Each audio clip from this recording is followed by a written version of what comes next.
morning, Way fam from Antwerp, Belgium. I'm Ashley and this is my husband Josh. Welcome to our channel. We sold everything to travel the world and now we want to share with you the way away. So be sure to subscribe down below and hit that little bell so that you can follow our adventures. Let's go.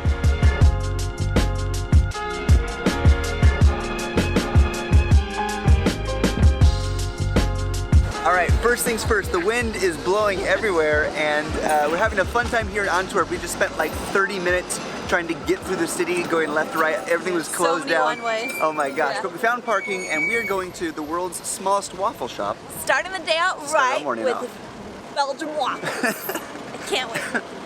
I'm still sick. All right, first things first, I think it's just marketing because it's just a little booth. Yeah. I mean, it is technically the world's smallest waffle shop. I just think it's good marketing. Yeah. It's cute. I found it online and I heard it was really good waffles, right. so we'll try them. The hot chocolate.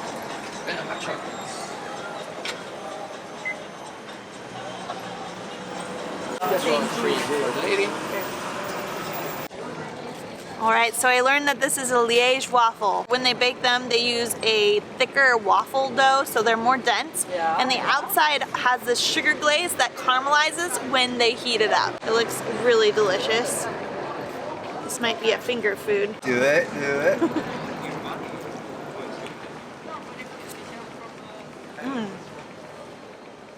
It's chewy around the edges because of the sugar glaze.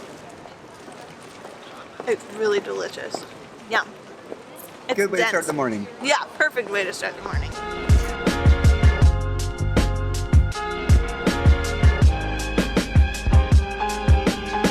We just left Antwerp and the waffle place to find a little place called Doel that I have heard of. It's a little gem, but seems to be in the middle of nowhere or in the middle of all the shipping containers. So we're on the way there and hopefully it's actually a place.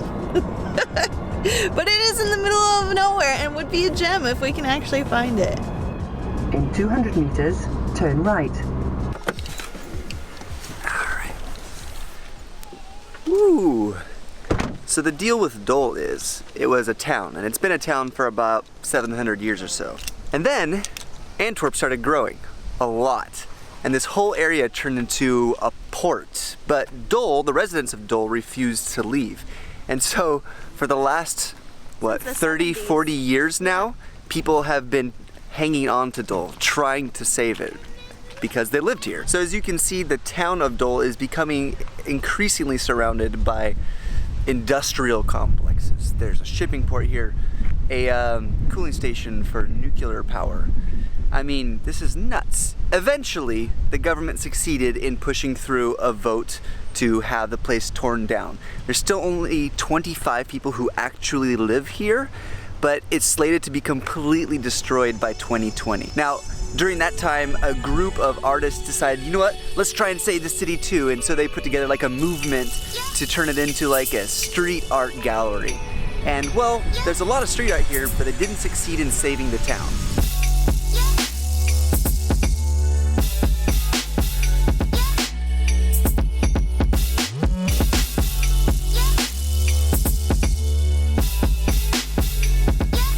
Because this used to be a town and people used to live here. Now every window, every door is boarded up with metal and there's just graffiti everywhere. But it's still here. That's the crazy part.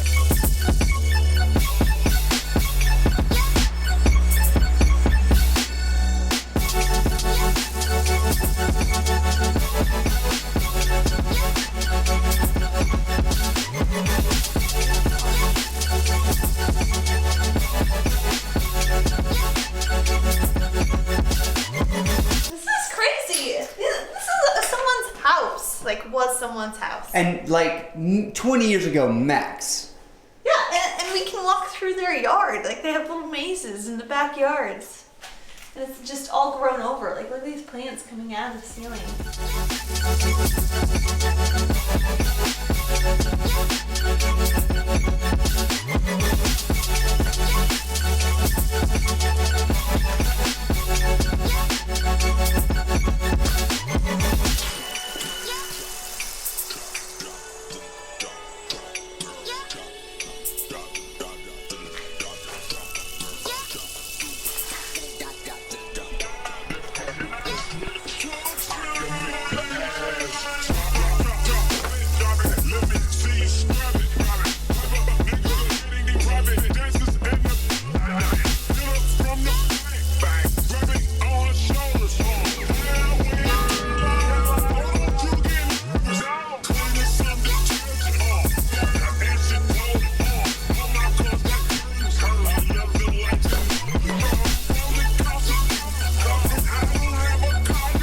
Interestingly, there is still a church here, and it remains tag-free. There's also a cemetery. It's stuff like this that makes me wonder, are they gonna just bulldoze that too? Like, to what extent can we erase the history of a place like this? When I see something like this, I'm always reminded about history. You know, conquerors and the conquered taking over a place, raising a city, rebuilding it anew. And this is really no different, it's just less violent. The government and business has decided that this town doesn't need to exist, and so they're destroying it. And they've peacefully pushed everyone out. But then you have things of historical context, like this amazing old church and this cemetery where humans are buried. But humans are buried all over the world, and there's towns like, I mean, just built on top of layers and layers of dead people. We're going to Paris soon, and there are estimated 5 million people in the catacombs of Paris. It just blows your mind when you start to think about stuff like that.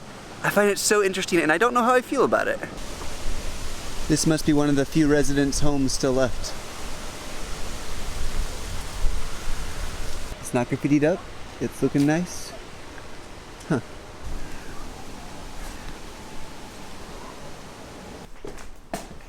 It's like some weird post-apocalyptic future that is still like half in existence. This is like a farm. A barn area. It's got fresh hay too, which is sort of strange. Weird, yeah. Yeah, it's so strange.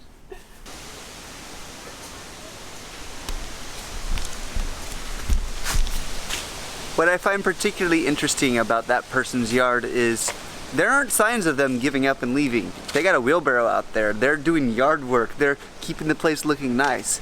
They don't seem to have any intentions of leaving this place, and yet within 3 years, this place is slated to be completely destroyed, like gone, erased, and built over by more shipping containers.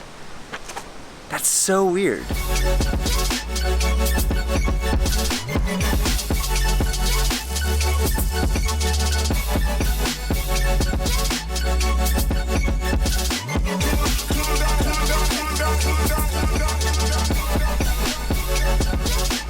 All right, we're gonna head out and continue on.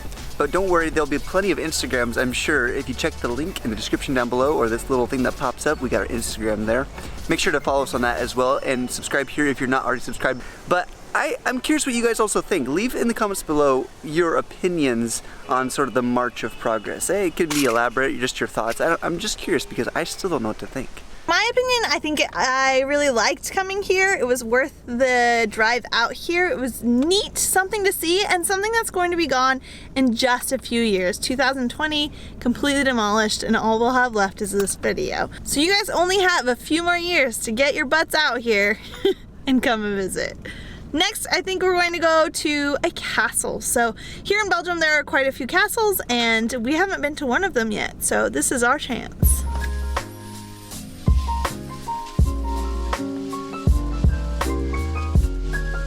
So we have come to the town of Ghent, or what do you think? Ghent, maybe? Ghent? G-E-N-T. We don't know if it's a German, Dutch, or French. It's probably Dutch at this point because... It's a city. Yeah. So again, in Belgium, there's so many different influences. You've got French, German, and Dutch is just the languages, much less the international influence. And this town actually reminds me a bit of Amsterdam, which isn't too far north. Actually, where we're going next, there are all these canals, which is probably what's reminding you of Amsterdam. Yeah, it is like the city built on the canals. Yeah. Yeah, and Ashley, how did you even find this place? I mean, it's a city. It's one of the larger cities in Amsterdam. But what drew you to it? A castle. That's exactly why I came here. Did you just type castles in Belgium, or like what? I think that I just saw a picture of it, and it looked beautiful on the little canal, so I was like, I want to go there. All right, let's go to a castle in Ghent and Gent.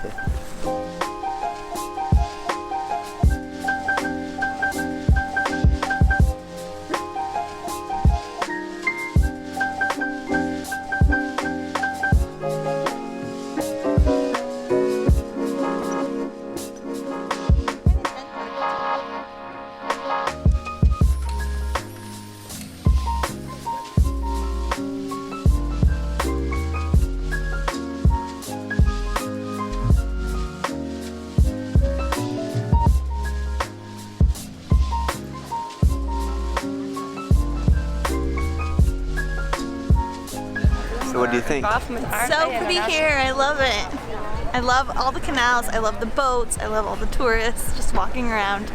Brick buildings are beautiful no matter what century they're from. I just love walking around.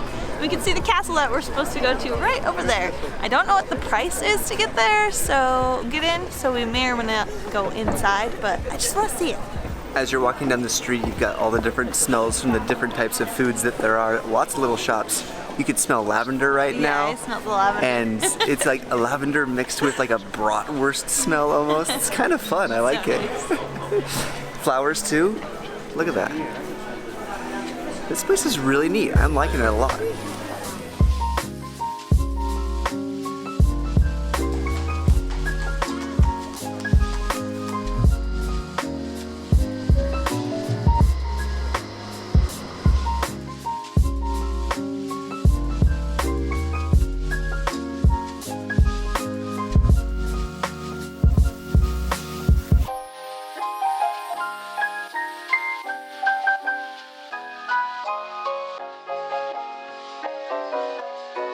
Tickets to Gravenstein are about $10, but we're not going to spend that because, to be honest, we're spending way too much money here in Belgium. It's a bit more expensive than I thought it was going to be. I'm missing the Georgia prices on going and seeing castles. Yeah, right? So much Which is cheaper. basically free or €2. We just can't afford right now €10 to go look at a castle. So €20. €20. Which would be like $22, $23. I'd prefer to have food, so I think what we're going to do next is find some place to eat, someplace perhaps not too expensive, but we don't want just chips, you know? We want something, like a sandwich will do. Yeah, here the cheap food would be like fried things and French fries. And that's not good for you. But we did that the other day and felt gross afterwards. Yeah. So we need to find something, hopefully some fresh sandwiches that are cheap where our tummies are satisfied. Yeah, satisfied and happy and not angry at us. Yeah. That's the trick. So we came into this drink shop and there's a whole row of all the Trappist beers, the different abbeys that sell the beers. But there's the one that we actually went to right here on the shelf, which is really cool.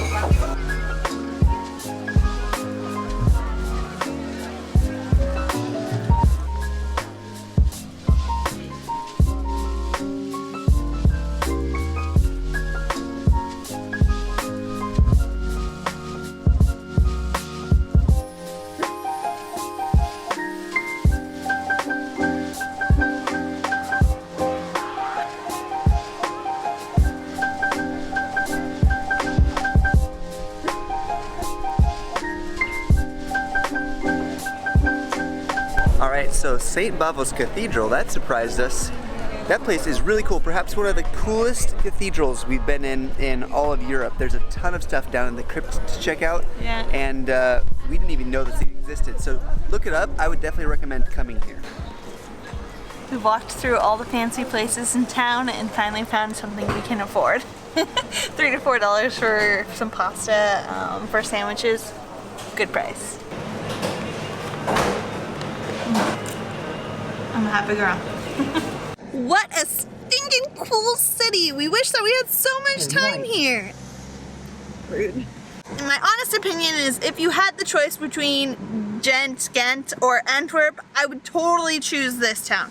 It's hard for me to say that because we had such little time in both cities, but for me it's an easy choice from what we saw today and from what we saw when we were in Antwerp. So just for your information, I would strongly suggest coming here if you had to make the choice. But now we are headed to our new Airbnb, a new small city, and to meet a good friend. Alright, Wave fam, we have arrived at our little Airbnb here in Bruges? Bruges? How do you say that? I don't know. Me either. Anyways, we are going to relax, get some rest, but in tomorrow's video, which is actually tonight because we have way too much footage, we are going to hang out with another YouTube couple that we know and like, and then also we're going to explore the city at night. So if you want to see Bruges, I'm going with Bruges. If you want to see Bruges at night, check in tomorrow's video. But thank you guys so much for watching today. I hope we encouraged you to get out there and travel today, and we'll see you in the next video. Bye. Good night. Meanwhile, across town, in this less than fashionable cubbyhole at the San Francisco Examiner, these editors are programming today's copy of the paper into that same Ohio computer. When the telephone connection between these two terminals is made, the newest form of electronic journalism lights up Mr. Howard.